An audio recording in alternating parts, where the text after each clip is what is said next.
Hello student, आज हम लोग पढ़ेंगे क्लास 10 चैप्टर 12 लखनवी अंदाज, जिसके लेखक हैं यशपाल जी। पहले इनका जीवन परिचय पढ़ लेते हैं। यशपाल का जन्म सन 1903 में पंजाब के फिरोज़ापुर छावनी में हुआ।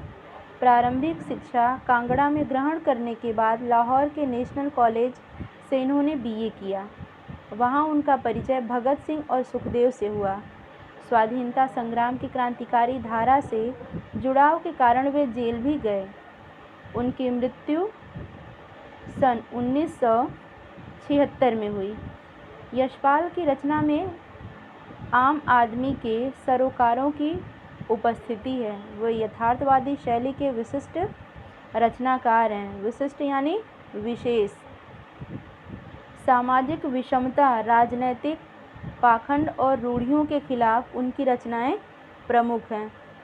सामाजिक विषमता यानी जो विविध प्रकार की भावनाएं व्यक्त होती हैं, ऊंच नीच की भावना, पाखंड जो सिर्फ दिखावटीपन करते हैं, रूढ़िवादिता जो विकास के मार्ग में बाधक होती हैं। इनकी रचनाएं जो हैं उनमें ये सारी प्रमुख मानी जाती हैं। उनके कहानी संग्रहों में ज्ञानदान, तर्क का तूफान, पिंजरे की उड़ान, वा दुल्हैया, फूलों का कुर्ता उल्लेखनीय है। उनका झूठा सच उपन्यास भारत विभाजन की त्रासदी का मार्मिक दस्तावेज है। अमिता, दिव्या, पार्टी, कामरेड, दादा कामरेड, मेरी तेरी, उसकी बात उनके प्रमुख उपन्यास हैं। भाषा की स्वाभाविकता और सजीवता उनकी रचना को और विशेषगत बनाते हैं। स्वाभाविकता और सजीवता से तात्पर्य है कि जनसाधारण के भावों और विचारों को लेते हुए उनकी रचना में शब्दों का समावेश होता था। यूँ तो यशपाल ने लखनवी अंदाज व्यंग यह साबित करने के लिए लिखा था कि बिना कथ्य के यानी बिना कथन के कहानी नहीं लिखी जा सकती, परंतु एक स्वतंत्र रचना के रूप में इस रचना को पढ़ा जा सकता है। यशपाल का उस पतनशील सामंती वर्ग पर कटाक्ष करते हैं जो वास्तविकता से बेखबर एक बनावटी जीवन शैली का आदी है। कहना न होगा कि आज के समय में भी ऐसी परजीवी संस्कृति को देखा जा सकता है। परजीवी संस्कृति से तात्पर्य है कि जो संस्कृति सभ्यता हमारे देश की है उसे छोड़ करके सिर्फ पाश्चात्य संस्कृति और सभ्यता को अपना करके उसमें दिखावटीपन को उजागर करना। अब हम अपने चैप्टर को स्टार्ट करते हैं। चैप्टर का नाम हमारे है लखनवी अंदाज। इसमें लखनऊ के जो रईस होते थे उनके बारे में बताया गया है कि वो किस प्रकार से सफ़ेद पोश हो करके अपने पाखंड का दिखावा करते हैं। मुफस्सिल के पैसेंजर ट्रेन चल पड़ने की उतावली में फुंकार रही थी। आराम से सेकेंड क्लास में जाने के लिए दाम अधिक लगते हैं। दूर तो जाना नहीं था। भीड़ से बचकर एकांत में नई कहानी के संबंध में सोच सकने और खिड़की से प्राकृतिक दृश्य देख सकने के लिए टिकट सेकेंड क्लास का ही ले लिया, ऐसा लेखक कहता है। गाड़ी छूट रही थी। सेकेंड क्लास के एक छोटे डिब्बे को खाली समझकर जरा दौड़कर उसमें चढ़ गए।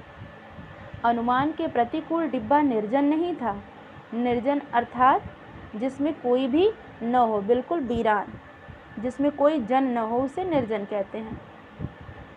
एक बर्थ पर लखनऊ की नवाबी नस्ल के एक सफ़ेदपोश सज्जन बहुत सुविधा से पालथी मारे बैठे थे। सामने दो ताजे चिकने खीरे तौलिए पर रखे थे। डिब्बे में हमारे सहसा कूद जाने से तात्पर्य है कि अचानक पहुंच जाने से सज्जन की आंखों में एकांत चिंतन में विघ्न का असंतोष दिखाई दिया। अर्थात ऐसा प्रतीत हुआ कि जैसे डिब्बे में मेरे आ जाने से उनके एकांत में विघ्न पड़ गया है और वो प्रसन्नचित नहीं है।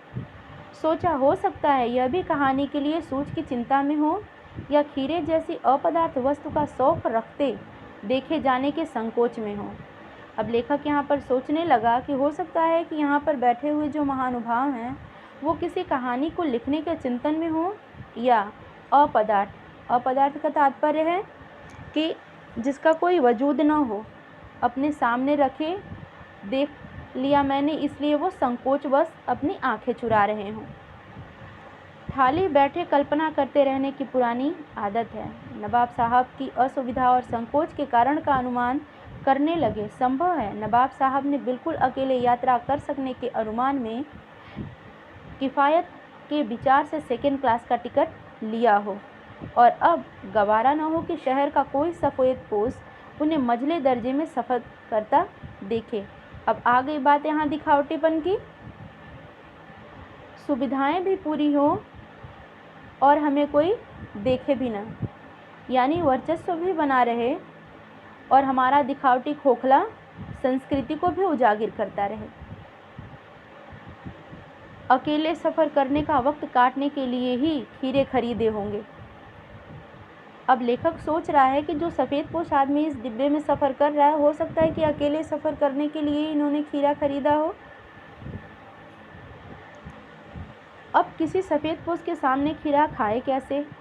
हम कनखियों से नवाब साहब की ओर देख रहे थे। नवाब साहब कुछ देर गाड़ी की खिड़की से बाहर देखकर स्थिति पर गौर कर रहे थे।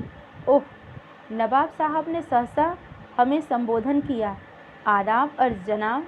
आदाब अर्ज़ से तात्पर्य नमस्कार साहब।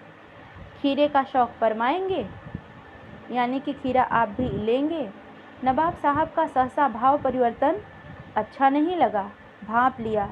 आप शराफत का गुमान बनाए रखने के लिए हमें भी मामूली लोगों की हरकत में लथेड़ लेना चाहते हैं। जनाब दिए। शुक्रिया, किबला शौक़ फरमाएं। यानी उन्होंने उनका धन्यवाद किया और कहा कि नहीं, इसे आप ही खाएं। नवाब साहब ने फिर एक पल खिड़की के बाहर देखकर गौर किया। दृढ़ निश्चय से खीरे के नीचे रखा तौलिया झाड़कर सामने बिछा लिया। सीट के नीचे से लोटा उठाकर दोनों खीरों को खिड़की के बाहर धोया और तौलिए से पोंछ लिया। जेब से चाकू निकाला, दोनों खीरों के सिरे काटे, उन्हें गोदकर झाग निकाला। फिर खीरों को बहुत एहतियात से, यानी आराम से, सावधानी पूर्वक छीलकर फांकों को करीने से तौलिए पर सजाते गए। करीने से यानी तरीके से। लखनऊ स्टेशन पर खीरा बेचने वाले खीरे के इस्तेमाल का तरीका जानते हैं। ग्राहकों के लिए जीरा मिला नमक और पिसी हुई लाल मिर्च की पुड़िया भी हाजिर कर देते हैं, अर्थात खीरे के साथ वो भी उन्हें इस्तेमाल के लिए दे देते हैं।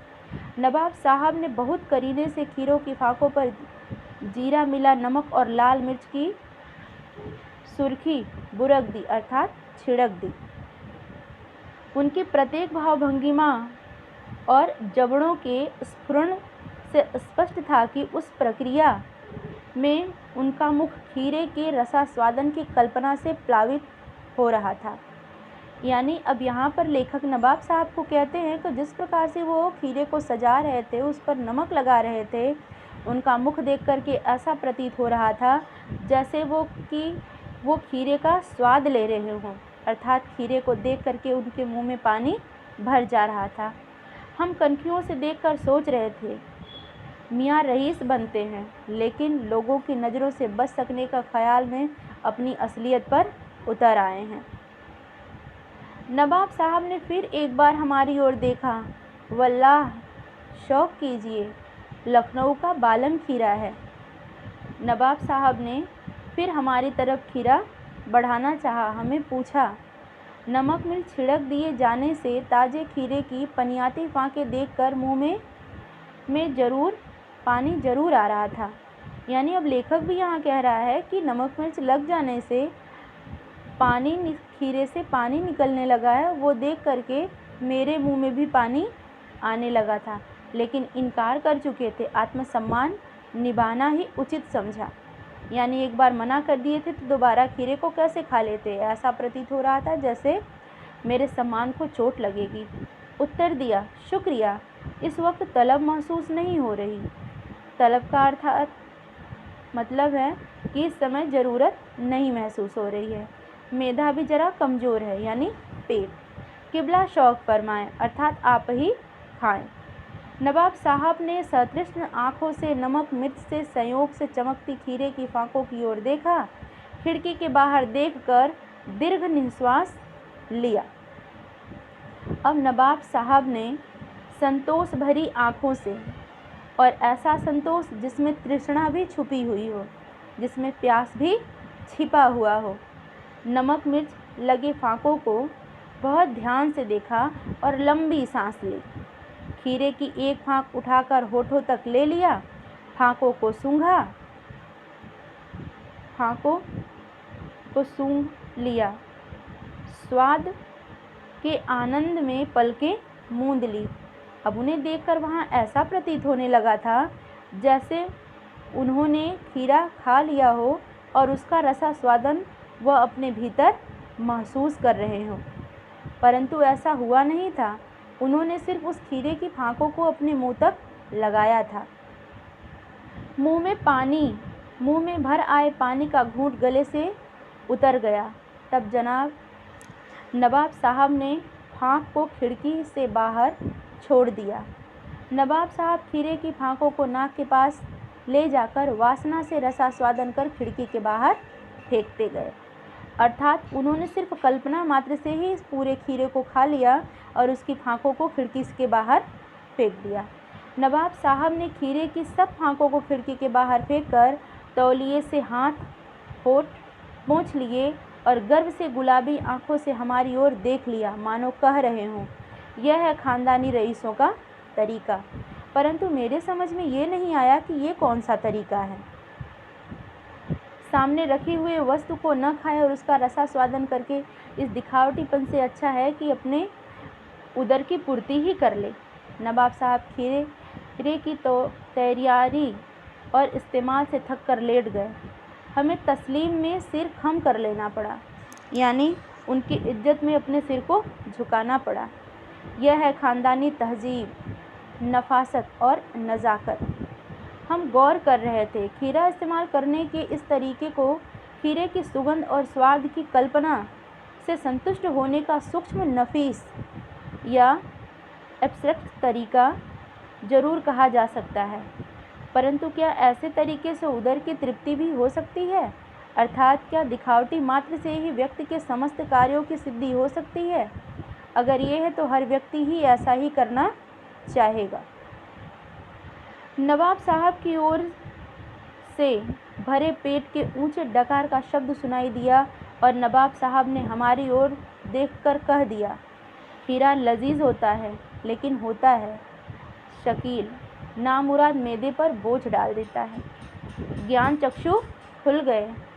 उसमें बैठे नवाब साहब ने ऐसा कुछ लेखक से कहा नहीं, परंतु उनकी दृष्टि जब लेखक की तरफ पड़ी तो लेखक को ऐसा महसूस हुआ कि शायद नवाब साहब अपने मन में यही सोच रहे हैं और हमसे यही कहना चाहते हैं। यह देख करके, यह सुन करके कहानी लिखने का एक नया उमंग, नया जोश या नया भाव मुझे प्राप्त हो गया। ये है नई कहानी के लेखक, यानी लेखक को अपनी कहानी लिखने के लिए, उसे आगे बढ़ाने के लिए एक नए शीर्षक का चयन हो गया। खीरे की सुगंध और स्वाद की कल्पना से पेट भर जाने का डकार आ सकता है, तो बिना विचार, घटना और पात्र के लेखक की इच्छा मात्र से नई कहानी क्यों नहीं बन सकती? ऐसा लेखक सोचने लगा। अर्थात किसी कार्य की सिद्धि के लिए किसी वस्तु का होना अनिवार्य नहीं है। वह अपनी कल्पना मात्र से ही नई नई चीज़ों को उजागर कर सकता है और उसे अपनी लेखन की क्रिया में उतार सकता है। आशा है बच्चों आपको ये कहानी समझ में आई होगी। धन्यवाद।